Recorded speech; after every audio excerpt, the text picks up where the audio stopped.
Hello বন্ধুরা, তো দেখো এদিকটা আমি রান্না বসিয়ে দিলাম। এখানে হচ্ছে লাউয়ের ডগা, ভাত, আর এখানটায় আছে মাছ। তো এগুলোই খাবো আজকে। আর হচ্ছে একটু বাটা করেছি, চলো তোমাদের সঙ্গে শেয়ার করে দিই। এই দেখো, এটা হচ্ছে লাউ পাতা বাটা। তোমরা কারা কারা খেতে ভালোবাসো একটু বলে তো কমেন্টে। বরের এই যে রোজকারের কাম, এই দেখো এই যে বেড়া বানানোর প্রসেস চলছে বর্তমান। এই দেখো দোকান থেকে মানে বাজার থেকে আসলো, এসে এসব এই যে এদিকটায় ভর্তি ছিল সবগুলো বাইরে রেখে আসলো। তারপর হচ্ছে আবার ওগুলো কাইম করছে, করার পর হচ্ছে এই যে বেড়াগুলো বানাবে আর কি। যা যা যা, চলো এই দিকটা আবার আমার রান্নাটা কি হলো দেখি।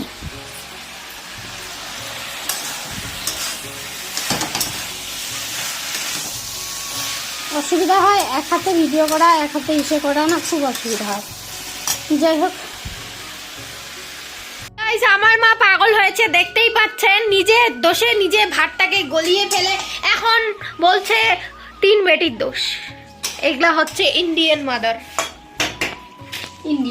না চলে কি।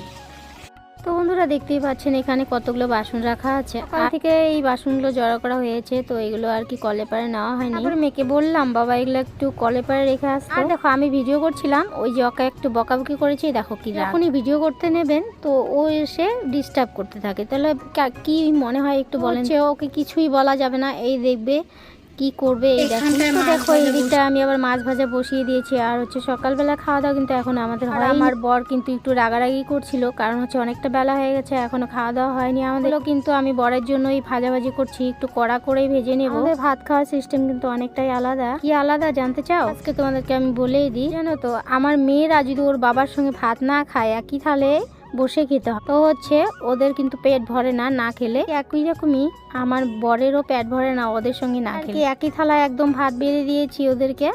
আর এদিকটা দেখো আমার চচ্চড়ি রান্না কিন্তু প্রায় হয়েই গেছে। আর এই দেখো এগুলোকে একটু কড়া করে ভেজে নিলাম, কারণ হচ্ছে সকালবেলা খাওয়া একটু মাছ ভাজা কড়া করে ভাজো তাহলে কিন্তু খেতে ভীষণ ভালো লাগে। দেখো কড়া করে আমি ভেজে নিলাম সুন্দর করে। আর এদিকটা আমি ভাতও বেড়ে নিয়েছি। তো দেখতেই পাচ্ছ এই যে ভাত বেড়ে দিয়েছি ওর বাবার জন্য, মানে ওরা তিনজন একসঙ্গে বসবে। তো চলে আসলাম ভাত নিয়ে, সবাই মিলে ভাত একসঙ্গে বসে খাবো। দেখতেই পাচ্ছ ওর বাবার থালায় কতগুলো ভাত, তিনজন একসঙ্গে খাবে জন্য আমি একবারে অনেকটাই ভাত দিয়ে দিয়েছি। এখন সবাই মিলে ভাতটা খেয়ে নিই। এটা হচ্ছে সকালবেলার ভাত। কিন্তু খাওয়া দাওয়া করার পরে হচ্ছে আমি একটু খেতে চলে যাব। চলো তোমাদের সঙ্গে একটু শেয়ার করে দেবো, ভাতটা খেয়ে নিই। হাতে আছে লাউয়ের ডগা চচ্চড়ি, লাউ পাতা বাটা, মাছ ভাজা, এইসব দিয়ে খাবো। তো চলে আসলাম একটু খেতে, আমার বর খেতে চলে এসেছে। তো দেখি বর কি করছে।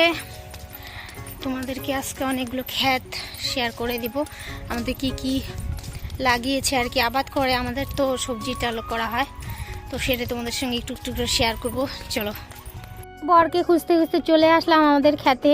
বিশেষ কিছু কারণে তোমাদেরকে আমি হেঁটে হেঁটে দেখাতে পারলাম না, একটা দূরের থেকে কিন্তু আমি ভিডিওটা করছি, তো দূরের থেকে তোমাদেরকে দেখিয়ে দিচ্ছি। চলো, প্রথমে দেখতেই পাচ্ছ এগুলো হচ্ছে বাঁধাকপি, আর ওই যে পিছনের হচ্ছে লাউ ক্ষেত ওটা, আর সাইডে আছে বেগুন, অন্যান্য অনেক কিছুই গেড়েছে। হচ্ছে এই যে এরা বসে আছে, আমাদের বাড়ির লোক আছে এখানটায়, তাই কিছু একটা নিয়ে আলোচনা করছিল, তাই আর কি আমি ভিতরে যেতে পারলাম না। দেখো তোমাদেরকে আমি জুম করে দেখিয়ে দিচ্ছি। চলো অন্য আরেকদিন তোমাদের সঙ্গে শেয়ার করব, এখন বাড়ি যাই। তো সকাল থেকে অনেকটাই বাসন জড়ো করেছি, সেগুলো একটুকু মাজা হয়নি। চলো আগে বাসনগুলো মেজে নিই। সত্যি কথা বলতে আমার কিন্তু বাসন মাজা ভীষণ আলসি লাগে, তাই আর কি বাসনগুলো জমাতে জমাতে এতটা বাসন জড়িয়ে যায়, বাসন মাজতে গেলে একদম প্রায় 1-1.5 ঘন্টা প্রায় আমার লেগেই যায়। করবো, চলো এখন বাসনগুলো মেজে নিই সুন্দর করে। আজকে ভিডিওটা এতটুকু, টাটা বাই, দেখা হচ্ছে নেক্সট একটা ভিডিওতে।